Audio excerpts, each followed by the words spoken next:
긍정적까지 간단히만 말씀을 드리면은 우리가 시작점과 끝점을 정하고 또 이 중간 단계를 이제 집어넣었거든요. 그거 이제 가지 골격이다. 그런데 우리가 원하는 것은 지금 현재의 어떤 상태에서 미래에 더 바람직한 상태로 이 상태들을 변화를 시켜 가려고 하는 거거든요. 근데 그 변화를 시키려면은 행동이 필요하죠. 행동 없이 어떤 상태의 변화를 기대하는 것은 그건 좀 정상적인 것은 아니죠. 뭐 아인슈타인도 그런 말을 했다고 그러죠. 어떤 행동의 변화 없이 뭐더 미래를 기대하는 것은 뭐라고 그랬습니까? 뭐 어리석은 거다. 뭐 이렇게 이제 했다고 그러는데 아무튼 우리는 이 행동을 통해서 현재의 상태를 더 다음 미래에 더 나은 상태로 변화를 시켜가려고 하는 이제 그런 취지에서 이 긍정적 가지를 작성합니다. 그래서 이 최종 상태가 긍정적인 것, 좋은 것, 그래서 기회에 해당이 되겠죠. 그래서 이 좋은 기회를 붙잡기 위해서 내가 어떤 행동을 해야 될 것인가, 이제 그건데 인과관계죠. 자, 여기에 내가 A라고 표시해 놓은 이런 그 테두리가 있습니다. 노란색 테두리. 이게 원인이고 B가 결과입니다. 그러면 우리는 긍정적 가지에서 대개 이 세 가지의 원인 항목이 있습니다. 여기에 내가 A1, A2, A3 이렇게 표시를 해놨는데 이 세 개의 원인 항목들이 모두 하나의 원인에 해당이 돼요. 그래서 내가 원인을 A라고 한다면 이 각각을 A1, A2, A3로 나눠놨는데 아무튼 긍정적가에서 중요한 거는 뭐냐? 이게 굉장히 중요한 포인트입니다, 여러분. 이 세 개 A1, A2, A3를 모두 묶어서 하나의 원인으로 생각을 하고 그러면은 과연 이 원인이 B라는 이 결과를 필연적으로 만들어내느냐 이거를 이 세 가지의 항목을 하나의 원인으로 보고 그러면 이 원인이 정말 B라는 결과를 필연적으로 만들어낼 수 있는 것인가 그거를 검토하는 거예요. 그걸 검토했을 때 아 정말 그렇겠구나 그 인과관계가 정말 뚜렷하구나 한다면은 그거는 이 가지가 작성이 잘 된 거예요. 자 오늘 그래서 여러분 실습한 것의 리뷰 포인트는 뭐냐 정말 이 인과관계가 명확하냐 이 말이야. 근데 원인을 내가 하나만 보는 게 아니라 세 개를 묶어서 보겠다 그 말입니다. 자, 요 내용대로 한번 리뷰를 진행해 보겠습니다. 그러면은 자 이제 여기에 여러분들이 한 리뷰가 있습니다. 실습이 있어요. 오늘은 하나씩 가급적 보겠습니다. 여기에 자전거를 25km 타는 것을 시작한다 그랬어요. 시작점 좋습니다. 그러면은 10km 감량된다. 이 빨간 글씨로 내가 조금 문구를 수정했으니까 수정한 것으로 내가 읽겠습니다. 정말 그러면은 이러한 변화가 일어날 것인가? 그거를 보는데 맨 첫 번째 단계에서 자전거 타는 것을 반복하고 또 자전거 타는 것이 즐거워지고 또 즐겁게 운동하는 것이 습관화가 된다면은 자전거 타는 습관이 생긴다. 맞죠, 여러분? 그럴 것 같습니다. 또 그 다음에 자전거 타는 것이 건강에 좋다고 주위에 알리고 자전거 타는 습관이 있을 때에 운동이 습관화되면 다이어트 욕심이 생긴다면은 어떻게 될 것인가? 예, 적극적으로 자전거를 탄다. 예, 좋습니다. 근데 나는 자전거 타는 습관이 지속된다 그랬어요. 그래서 지속되면은 10kg 감량이 된다. 인과관계가 상당히 무난합니다. 이렇게 보면은. 그래서 우리가 이쪽은 행동이에요. 이쪽은 가정인데 가정은 이 행동을 뒷받침해주는 근거죠. 자, 여러분 긍정적 가지에서 이 가정과 행동의 관계를 항상 밀접하게 생각을 하셔야 됩니다. 여기에 보면은 가정에 즐겁게 운동하면 습관화되기 쉽다. 즐겁게 운동하면 습관화되기 쉽다 그래요. 아 그래? 그러면 내가 자전거 타는 것을 반복을 해야 되겠구나. 이런 생각을 할 거란 말이에요. 그러면은 이런 좋은 습관이 생긴다. 그래서 항상 이 가정과 여기에 있는 행동이 서로 이렇게 좀 연관성이 깊은가, 매치되는가, 이제 이런 게 하나의 포인트가 될 수 있습니다. 자, 넘어갑니다. 여기도 요리하는 시간을 늘리면은 가족의 건강이 보다 좋게 된다 그랬어요. 요리 시간을 늘리면 가족의 건강이 좋아진다. 그래서 내가 여기다 이렇게 적어 놨는데 자 좋습니다. 근데 여기에 내가 늘린다 그런 게 이거는 자기의 행동이에요. 항상 행동을 표현하도록 문구가 적어져야 돼요. 많아진다? 그거는 수동적인 거 나의 행동이 아니죠. 그래서 늘린다. 또 건강 요리를 지속시킨다. 이런 행동으로 표현이 해주고 여기는 자 보겠습니다. 가정에 이렇게 적어져 있는데 이것도 뭐 틀린 것은 아니지만은 내가 이 행동과 이거를 맞추기 위해서 요리 음식은 건강에 큰 영향이 있다고 한다면은 나는 이 건강 요리를 지속시켜야 되겠다. 그러면은 가족들이 건강이 좋아진다. 그래서 이러한 것들이 정말 이런 원인이 될 것인가? 이렇게 하면 상당히 원인이 된다 이 말이에요. 그래서 근데 이 가정하고 행동이 서로 동떨어지면은 조금 그 인과관계가 약해질 수가 있어요. 자, 여기도 이제 보겠습니다. 여기에 여러 가지 말이 적혀 있는데 제가 건강 관리를 시작한다는 것을 하나로 묶었어요. 이거는 그러면은 어떻게 된다? 건강 생활이 유지가 될 것이다. 유지된다. 자, 이렇게 했는데 그런 시작점과 끝점을 여기서는 한번 체크를 해봤습니다. 또 여기에 지금 여기도 시작점이 내가 아침에 걷는 거예요. 그러면은 행복한 일상을 누립니다. 어떤 과정을 거쳐서 이런 결과가 나타날 것이냐? 근데 이쪽에 이제 행동들이 있어요. 그래서 한번 여기 중간 과정을 보십시오. 뭐 좋습니다. 중간 과정. 근데 이쪽에 가정이 있는데 내가 주어를 일부러 나는이란 말을 적어놨어요. 나는 이렇게. 그래서 이쪽 가정이 이쪽이 주어가 나거든요. 지금 현재는 내가 하는 행동들이에요. 그러면 가정도 나의 어떤 가정, 나의 머릿속에 들어있는 생각 이런 것들을 가정에 적는 것이 좋겠습니다.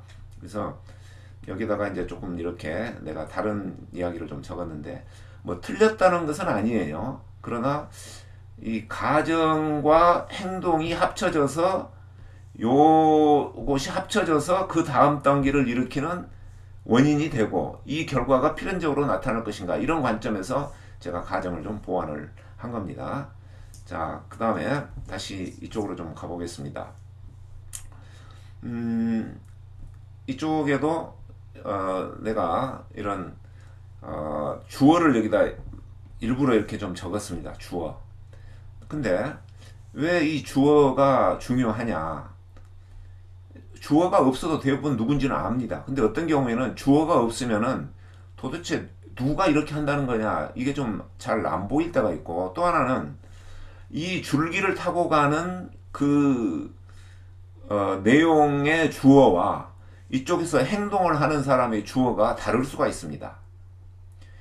자, 요번 그 사례에서는 그런 이야기가 많이 안 나왔는데 여러분 그 강의 자료 중에서 아주 좋은 사례가 이겁니다. 지난번에 우리 권영환 선생님이 해줬던 사례 자료인데 나중에 보십시오.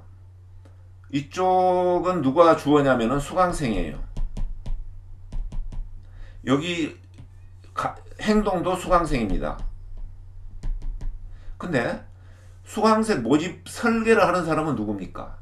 여기는 강사죠. 그러니까 여기에 액션은 강사의 액션이 들어가야 되는 거예요. 그래서 주어가 중요합니다. 이 상태의 변화를 일으키는 그 주체는 수강생인데 그것을 일으키기 위해서 내가 행동을 취하는 사람은 강사다 그 말이에요. 그러니까 이쪽의 주어와 이쪽의 주어가 다른 거죠. 그래서 이런 사례들이 있을 수 있으니까 그 주어를 우리가 조금은 더 주의 깊게 봐야 되겠다 하는 그런 뜻으로 여기다 주어를 적었습니다. 그 다음에 이제 여기도 내가 행동을 더 명확하게 하기 위해서 이렇게 적었어요. 돕겠다고 내가 다짐을 한다. 그러면은 주어가 I죠. I가 이렇게 된다. 그러면 여기서 행동은 난데 여기서의 상태는 I의 상태입니다. 그 다음에 이 가정도 그러면은 누구의 가정이냐 이쪽에 주어를 보면서 거기에 해당되는 가정을 적어야 돼. 그래서 여기에 내가 다짐한다 그러면은 나의 가정을 적어야 되는데 자 여기에서 내가 아이를 돕겠다고 다짐하면은 아이가 게임 전에 할 일을 해야 하는 이유를 알게 된다 그랬어요. 아이가 알게 돼요. 그러면은 내가 어떠한 가정이 있어야 아이가 이걸 알게 되겠냐 이 말이야. 그래서 다짐한다고 아이가 이것을 알게 되는 것은 아니죠. 내가 이 일의 순서가 중요하다는 것을 쉽게 설명할 수 있다. 내가 그런 능력이 있어요.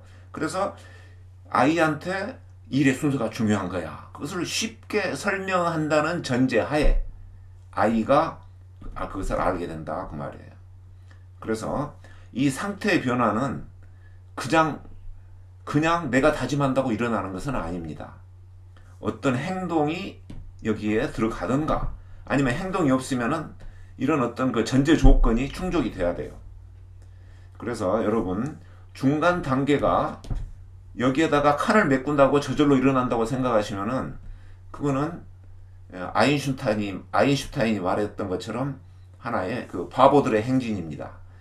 어떤 변화를 일으키는 행동은 없이 변화를 기대하는 뭐 이런 거죠. 자, 그래서 우리는 그것을 뭘로 해야 되느냐? 가정과 행동으로 이 상태의 변화를 가져가려고 하는 거. 그게 긍정적 가지입니다. 그래서 여러분, 자, 이 가정 잘 생각을 해 봐야 되는데 가정을 어떻게 찾느냐? 또 거기에 맞춰서 내가 행동을 어떻게 정하느냐? 이게 이제 사실은 내가 깊이 생각해야 될 거예요. 근데 여러분 가정을 찾을 때에 이런 이야기를 많이 듣죠. 자, 만약 A1, A2이면 만약 이러이러하면은 B이다. 만약 나의 목이 마르고 내가 물을 마신다면은 나의 갈증이 해소된다. 왜냐하면 말하면서 이 가정을 찾는 거죠. 무엇이기 때문이다. 왜냐하면 물은 갈증을 해소하기 때문이다. 이게 이제 가정을 찾는 방법이에요. 근데 가정을 그렇게 찾습니다.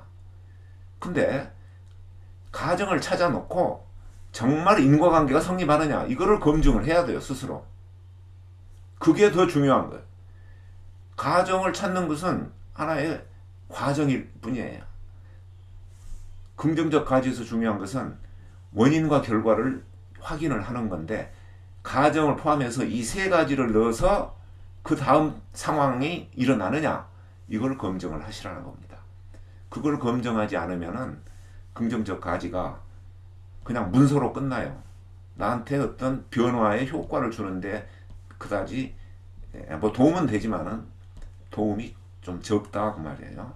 그래서 우리는 중간 단계를 집어넣었는데 정말 이 중간 단계가 일어나느냐 한번 생각을 해보셔야 돼요.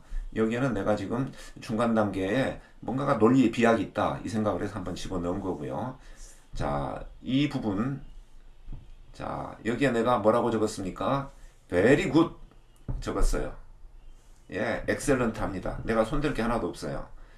뭐냐 이 긍정적 가지의 구조를 정확하게 이해하시고 행동과 가정과 이 인과관계 중간 단계가 거의 완벽해요.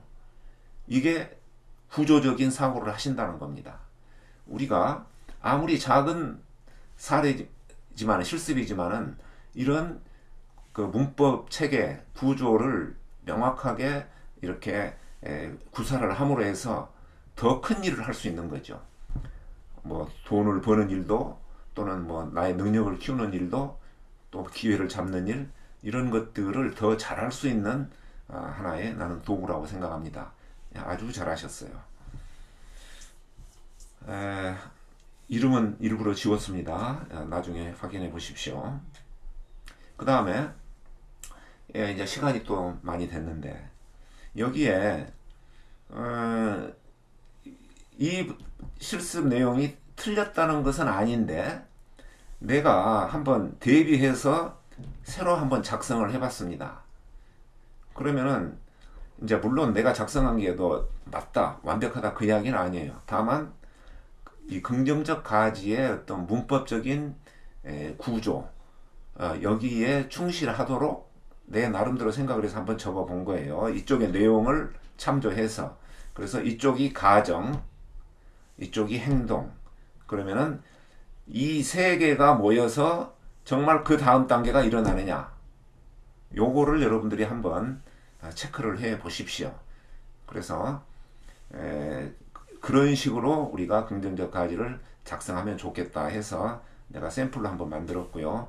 자, 여기에 있는 것도 내가 그런 관점에서 이 행동을 적었는데 여기에 있는 거는 사실 가정에 해당이 됩니다. 그래서 내가 행동을 이렇게 다시 한번 적어 봤어요. 그래서 여기 있는 가정은 이쪽으로 오면 됩니다. 그래서 내가 아침에 집안일을 하는 걸 여기다 추가로 적어 놨어요. 또 여기도 들어온다. 이거는 수동적으로 그냥 일어나는 거예요. 개척한다. 이게 액티브하게 내가 주도적으로 하는 행동이죠. 이런 액티브한 나의 행동이 있어야 주도적인 행동이 있어야 상태의 변화가 일어난다 그 이야기입니다. 내가 자꾸 스티븐 코비 이야기를 너무 많이 하는데 스티븐 코비의 첫 번째 습관이 뭡니까? 주도적이더라 그랬어요. 그러니까 내가 해야 된다 이 말이야. 여기에 주어가 나이어야 된다 그 말이야. 그래야 상태의 변화가 일어난다. 그래야 성공한다. 그거거든요. 그래서 이거를 액티브하게 이런 표현을 하시는 것이 좋습니다. 자, 그 다음에 이것도 내가 다시 한번 적어 봤어요. 이 부분은 시작점과 끝점 그리고 중간 단계를 내가 다시 한번 적어 봤습니다. 그리고 여기에 있는 가정도 내가 하나만 적어 봤어요. 자, 여기 한번 보십시다. 책 쓰기 주제가 정해져 있는데 그러면은 책 쓰기 목차를 완성한다 그랬어요. 근데 주제가 정해져 있고 출판을 기획하면은 책 쓰기 목차가 완성이 되는 걸로 되어 있어요. 자, 그런데 여러분 주제가 정해져 있을 때 출판 기획하면은 목차가 저절로 정해집니까? 또 목차가 정해지면은 글쓰기를 시작해요. 글쓰기를 시작하면은 그 다음에 교정을 해요. 그 다음에 기획 출판에 성공을 해요. 근데 물론 이 중간 단계가 이런 과정을 거치지만은 이거는 그냥 일반적인 업무 프로세스입니다. 업무가 이런 순서로 진행이 된다 그런 이야기예요. 그래서 이거는 직장에서 어떤 일을 할 때 야, 이 다음에 이 일 해라. 알았어. 그 다음에 이 일 해라. 이런 것들로 해서 그냥 그 일을 뭐 시키는 대로 하면 되는 어떤 그런 순서입니다. 근데 긍정적 가지를 작성한다는 것은 그런 업무 프로세스를 쭉 열거하는 것은 아니에요. 시작점이 뭡니까? 책 쓰기 주제가 정해져 있을 때 끝점을 독자의 호응이 좋은 책을 출판하는 것으로 끝점을 잡고 어떻게 하면은 그런 책을 내가 출판할 것인가. 이러한 고민이 있을 때에 긍정적 가지를 쓰는 겁니다. 그랬을 때 중간 단계가 내가 이제 이렇게 적어 봤어요. 목차 전개가 잘 돼야 되겠죠. 내가 자연스럽다고 이야기를 했어요. 그 다음에 목차별 내용이 알차야 되겠죠. 그 다음에 독자에게 어떤 친근감 있는 그런 내용들이 있어야 되겠죠. 그래야 독자 호응이 좋은 책이 출판이 되는 거예요. 그래서 이런 업무 프로세스를 긍정적 가치로 그리려고 하면은 뭐 그리면 안 된다 그 이야기는 아니에요. 그러나 긍정적 가치는 우리가 얻을 수 있는 이득은 이런 약간의 내가 어떤 그 기회를 잡고자 하는 야심찬 어떤 목표, 내가 좀 더 잘 되어야 되겠다는 어떤 그런 나름대로의 목표를 향해서 가는 그런 과정을 우리가 디자인을 해야 된다고 말이에요. 자, 그러면은 책 쓰기 주제가 정해졌을 때 목차 전개가 자연스러우려면 어떠한 전제가 있어야 되냐 이 말이에요. 그랬을 때 서론, 본론, 결론이 개략적으로 내 머릿속에 뚜렷해야 자연스러운 목차가 나오는 겁니다. 전개가 이렇게 술술 자연스럽게 흘러가는 목차가 나올 수 있지 않느냐.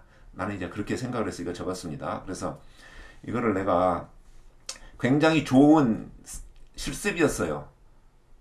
어떤 점에서 긍정적 가치는 이런 이미 우리가 익히 알고 있는 업무 프로세스를 설계하는 따라가는 어떤 그런 것은 아니다. 이제 그런 관점에서 굉장히 좋은 실습이었다고 생각이 됩니다. 그래서 여기 있는 책 쓰기도 거의 비슷한 그런 것이 되는 것 같고, 그 다음에 자 여기에 가정과 중간 단계를 보시면서 여러분들이 끝점을 이렇게 조금은 더 아주 지금보다는 더 나은 내가 이 기회라고 생각이 되는 그런 상태로 가는 것으로 여러분들이 해 주시기 바랍니다. 자 이렇게 내가 실습을 리뷰를 했습니다. 오늘 좀 이 사례 중심으로 실습 중심으로 한다고 했는데 여러분 어떻게 보셨습니까? 여기서 마치겠습니다. 감사합니다.